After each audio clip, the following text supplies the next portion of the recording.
ဒီရက်မြင်မျိုးလည်းလဲကြာရောသူဟာဒီပြစ်မှုကသူစီဘယ်တော့ရောက်လာမလဲဆိုပြီးအကြီးကျယ်စိတ်နှလုံးတုန်လှုပ်လာတယ်နောက်ဆုံးမှာမြတ်စွာဘုရားကိုသွားရောက်ဖူးတွေ့ခြင်းတော့လည်းပဲသူလှုပ်ထားတဲ့ပြစ်မှုတွေကြောင့်မလို့မသွားရဲဘူးပေါ့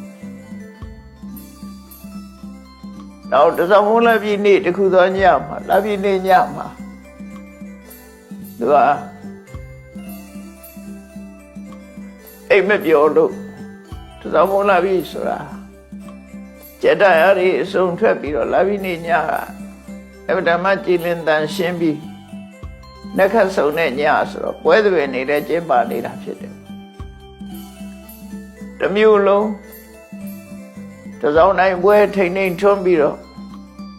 ပြီးထွန်းပြီးတော့တမျိုးလုံးပျော်ရွှင်နေတဲ့အချိန်မှာ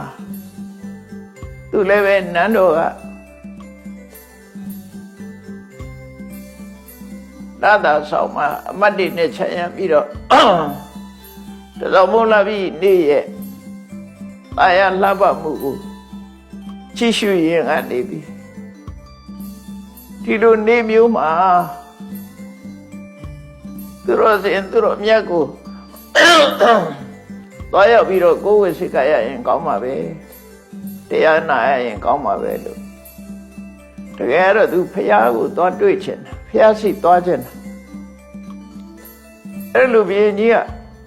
သူတော်စင်သူတော်မြတ်နဲ့တွေ့ချင်တယ်တရားနာချင်တယ်ဆိုတဲ့စကားကိုပြောလိုက်တဲ့အခါပုရဏကသဗ္ဗကိုယ်ွယ်တဲ့အမတ်တွေမဂ္ဂလိကောသလကိုယ်ွယ်တဲ့အမတ်တွေဒိဋ္ဌိဆရာကြီး6ယောက်ကိုယ်ွယ်တဲ့အမတ်တွေဟာ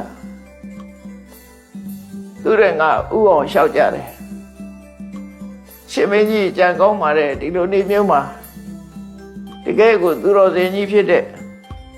ပုရဏကသဗ္ဗစီသွားရင်ကောင်းပါတယ်မဂ္ဂလိကောသလစီသွားရင်ကောင်းပါတယ်နဲ့အသီးသီးကိုးကွယ်တဲ့ဆရာသမားတွေကိုညွှန်ပြပြီးတော့ဘုရင်ကြီးကိုလျှောက်ကြားကြတယ်သို့တော့ဘုရင်ကြီးကအဲ့ဒီပုရဏကသဗ္ဗတို့မဂ္ဂလိကောသလတို့ဆိုတဲ့အညဒိဋ္ဌိယဆရာကြီး6ယောက်စီကိုသွားခဲ့ဘူးတယ်သွားပြီးတော့သူသိကျင်တဲ့မေကွန်ကိုမေးခဲ့တယ်အဲ့သူသိကျင်တဲ့မေကွန်ကဘာလို့ဆိုရင်လူလောကမှာတဲ့အတတ်ပညာသင်ပြီးတော့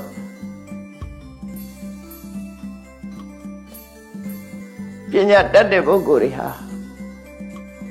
သူအတတ်ပညာရဲ့အကျိုးကျေးဇူးကို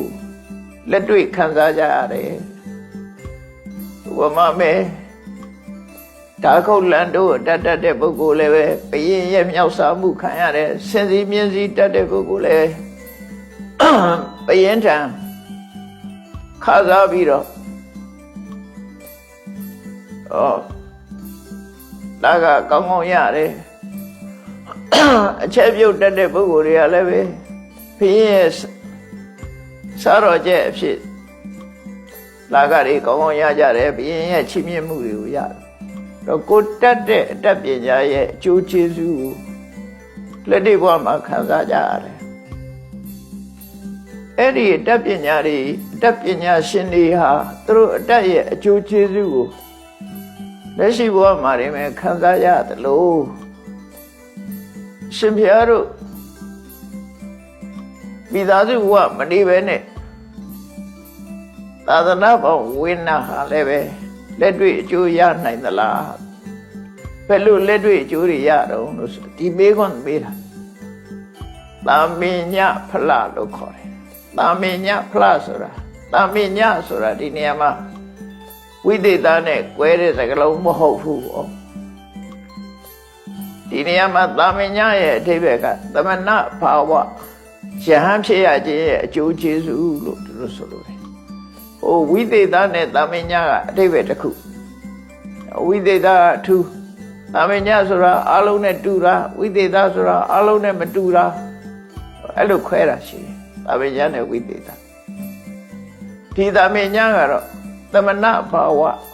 ယဟန်ဖြစ်ရခြင်းရဲ့အကျိုး သာမညပါဝဖလသာမညဖလကျမ်းဝလတဖြင့်လက်တွေ့ဘဝရနိုင်တာတွေရှိသလားဆိုအဲ့ဒီမေကိုသူစိတ်ဝင်စားအဲ့ဒါလည်းတကြောင်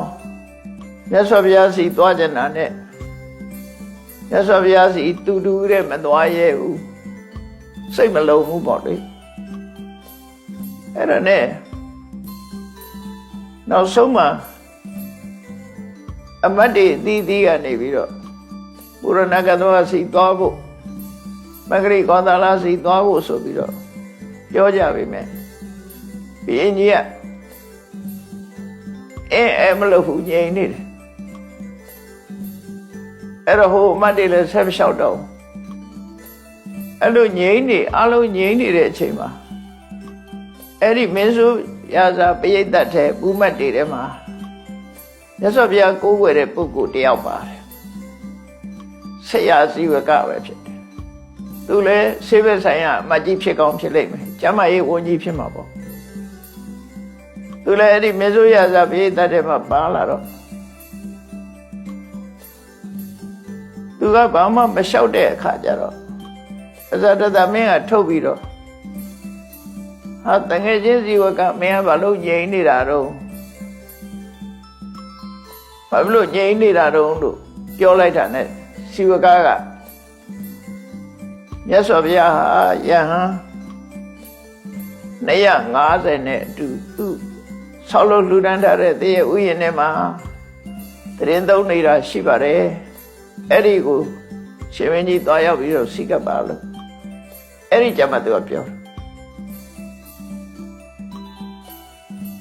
ဘာဖြစ်လို့ဇီဝကနောက်ဆုံးမှရှောက်ရလဲဆိုလို့ရှိရင်ဖရာရဲ့တပည့်တော်ဝကတွေဟာစိကံရှိကြတယ်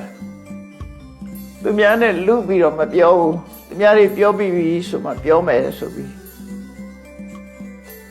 ဒါလည်းသတိထားကြကောင်းတဲ့ချက်တစ်ချက်ပဲလူတွေကသူ့ကိုလူပြီးတော့ပြောလိပြောထားရှိကြတယ်အဲ့တော့ကိုယ်စကားရောသူစကားရောရှုပ်ထွေးသွားနိုင်တယ်ပေါ့နော်အချိန်လေးတစ်ခုစောင့်ပြီးတော့သူကမပြောဘဲနဲ့နေတာဘုရင်ကြီးကတောင်းဆိုလာတဲ့အခါမှာပြောတော့သူစကားအောင်တာပေါ့အဲ့တော့ဘုရင်ကြီးကသူ့ကိုပဲတောင်းပေးပြီးတော့ချက်ချင်းဖျားဘူးထွက်တယ်ပေါ့